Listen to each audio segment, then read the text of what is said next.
we don't belong in their courts because all the definitions apply to not to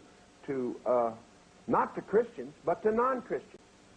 All the codes, ordinances, rules, statutes, etc. People without a moral law, which means non-Christians, is what all these codes in the military jurisdiction is written for.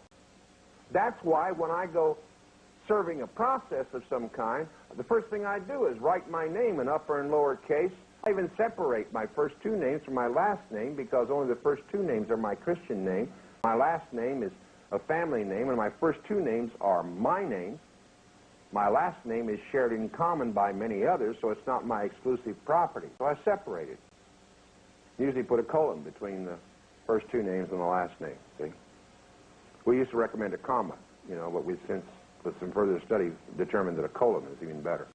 The point being is that we don't belong in those courts, and if we understand the process that God has given us in the common law, the lex non scripta, and learn how to use it again, then we roll back the ability of their courts to serve any kind of fictitious process against us in the wrong name. And when they can't serve process against us, at least process that's effective, then what happens to the revenue? You know, it starts to drop significantly. I don't know how many times our abatement packages have been copied and redistributed across this country. Some people have estimated as high as 25,000 copies. And that may very well be. I know Randy and I didn't see any of the money. But the point is that for a $25 abatement package, we've cost the United States government and the state governments and the counties and the cities across this country a pretty good-sized piece of change in the last year. And we intend to increase the numbers because now, if the IRS ignores a lien or levy,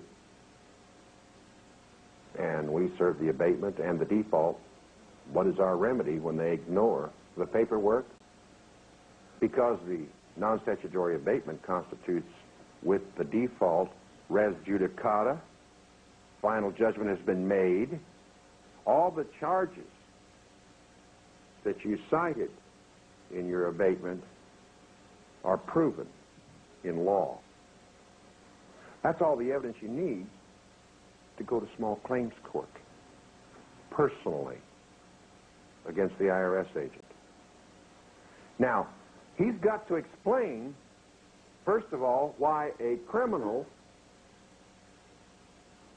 has not complied with the law. And then he's got to also prove that a real lien exists.